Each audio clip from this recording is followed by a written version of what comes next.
Making effective presentations, preparation, and examples. The learning outcomes include, we'll look at some recommendations so that you can make effective presentations, and we'll look at how you can avoid death by PowerPoint.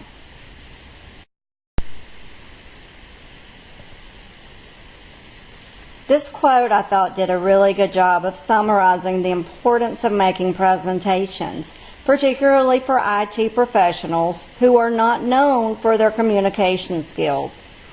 But this talks about visual and PowerPoint. By creating simple, visually engaging presentations, learning to tell a story, and practicing the heck out of it, you'll stand out in a hyper-competitive global economy. Your voice and your ideas will be heard. So it's important to get your ideas out there, and to do that, you need to know how to make an effective presentation.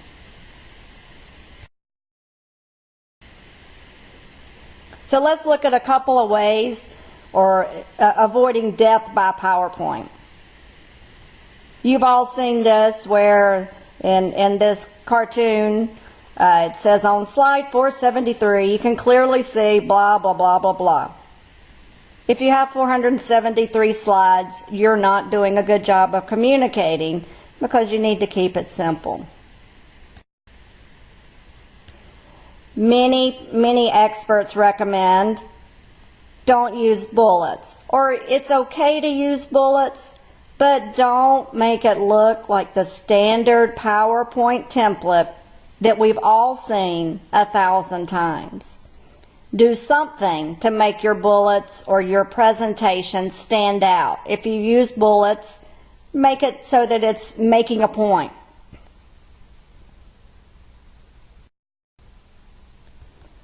Try to avoid putting too much text or too small text on your PowerPoint or on your presentation. As you can see with these two examples, there's just too much on there. They're talking to a large audience. They've got too many bullet points, too much text. It's impossible to stay in tune and pay attention. So your voice will not be heard if you make presentations like this.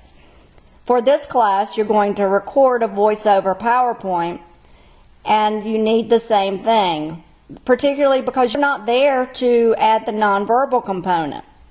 So you need to make sure your bullet points are, if you use them, are meaningful and they help you emphasize something you want to make sure the audience understands. Make sure there's not too much on your slide that's not text. You can see on these two presentation slides, and these are all from presentations that were actually made. The one at the top shows the Twitter feedback, the PowerPoint Twitter feedback. There's too much there. I have no idea what's going on there.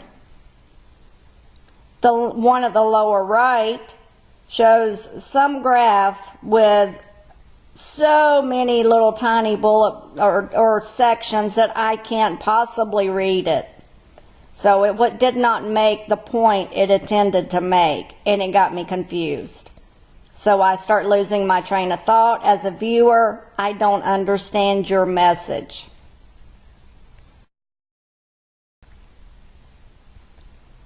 Make sure you know your audience, the setup of the equipment, and how you need to present.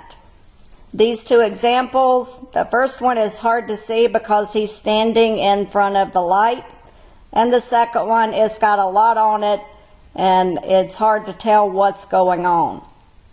So understand your audience, understand the setup of the equipment you'll be using to communicate with your audience, and adjust accordingly.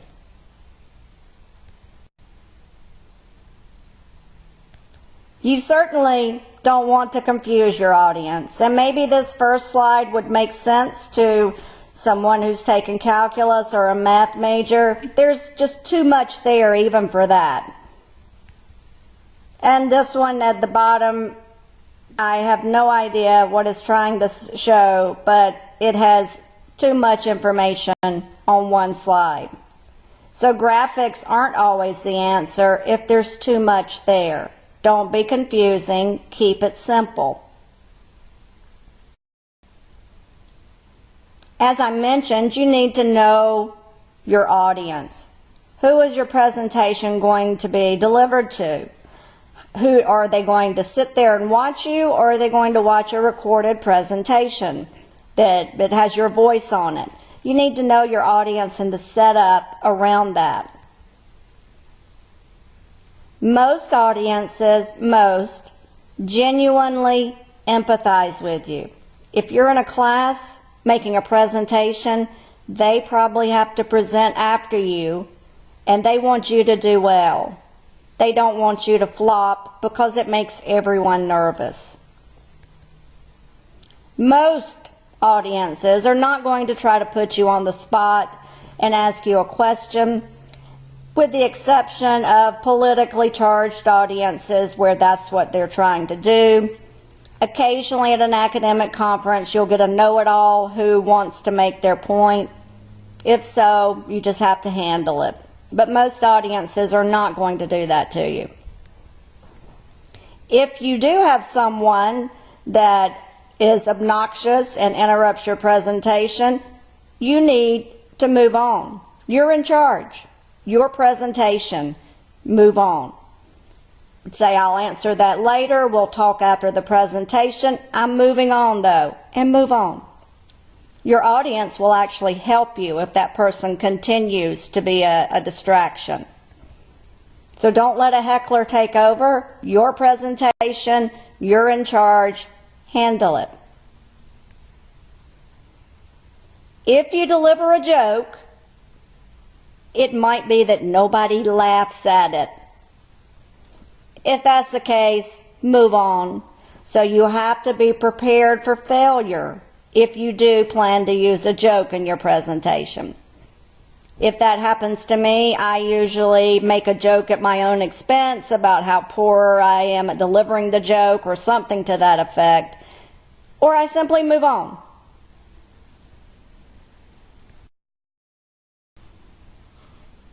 How many slides should you have? A lot depends on the audience, the purpose of your presentation, if there are any guidelines given. But in general, as a general rule of thumb, about 1 per minute.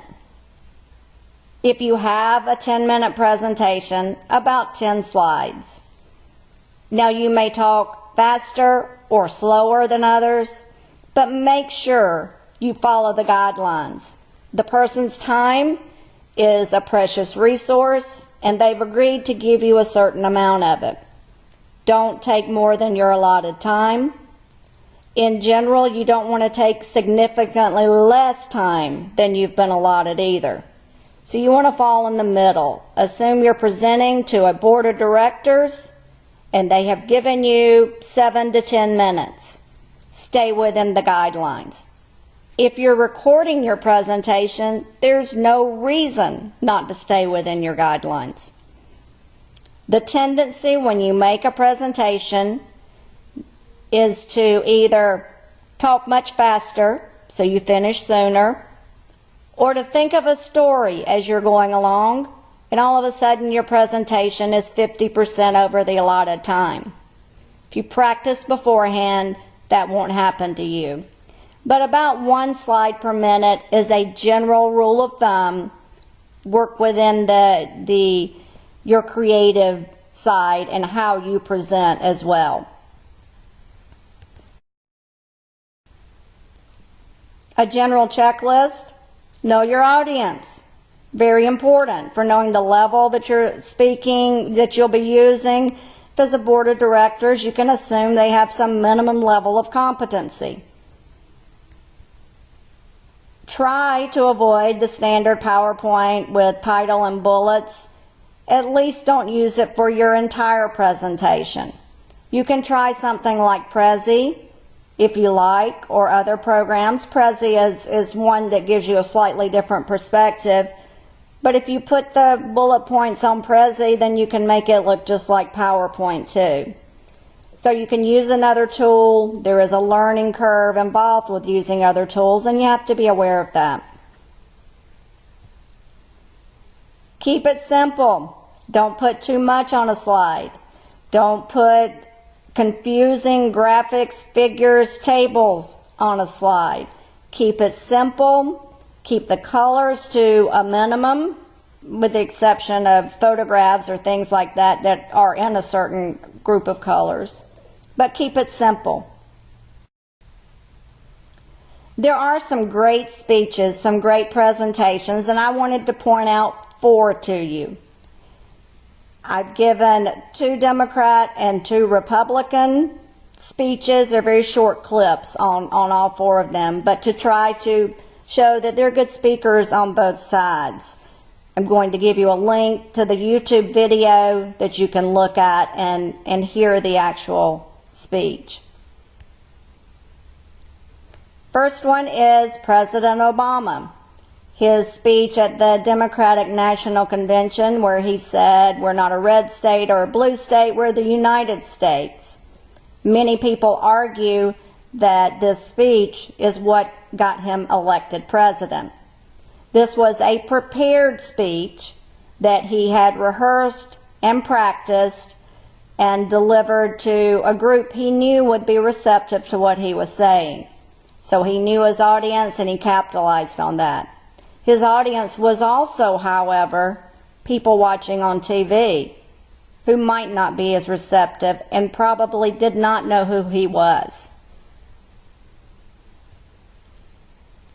On the other side, you have George W. Bush. When he was at the 9/11, the Ground Zero site, he gave an impromptu, off-the-cuff type speech where he was having trouble being heard for the bullhorn, and they said they couldn't hear him. And he responded, "I can hear you, and the rest of the world will hear us." This was a very different impromptu speech where I'm sure he had some comments he prepared to deliver, but he responded to the audience, knew his audience, and said a really great line. So Obama and Bush, very different speakers, very different situations, both extremely effective.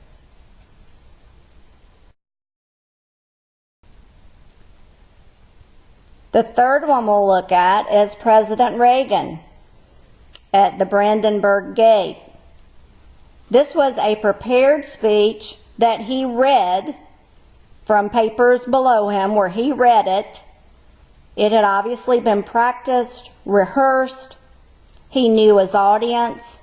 He does a great job of using silence to be effective, just pausing ever so slightly to make his point. But this is where he said, "Mr. Gorbachev, tear down this wall." Very famous speech, from a prepared speech, and he has a different style than the 2 previous ones we looked at. All are effective with very different styles. The last one we'll look here is President Clinton. He had what many consider his stepping off point to where he became the favorite to win the election, and did, when he debated George Bush Sr.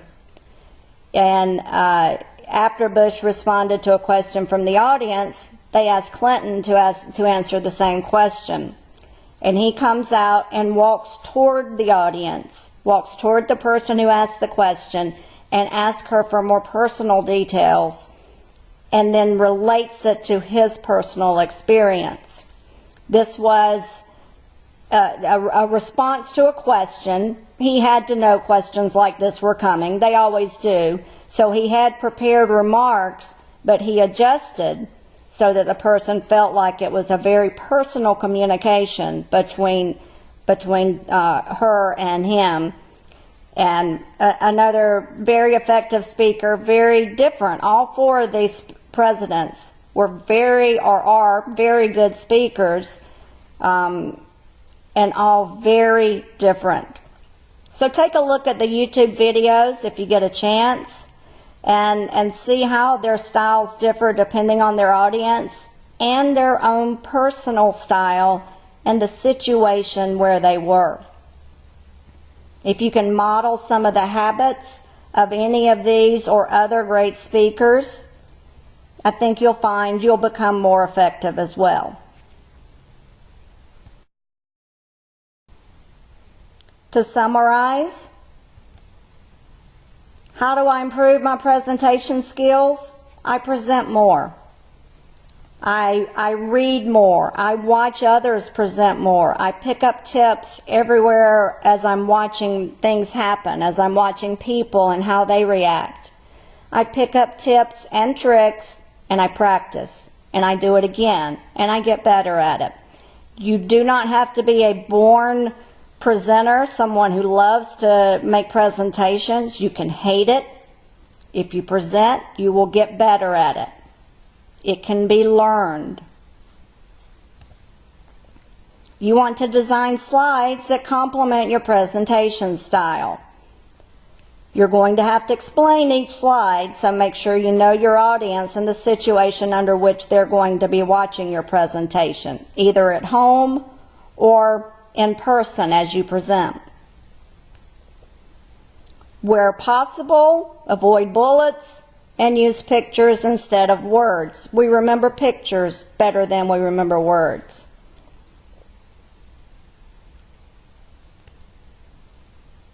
And finally, avoid death by PowerPoint.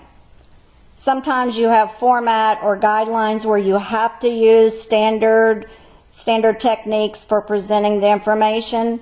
That's okay. If you have to keep as few words as possible, complement your style, and design an effective presentation that helps you stand out and improves your ability to move forward in your career.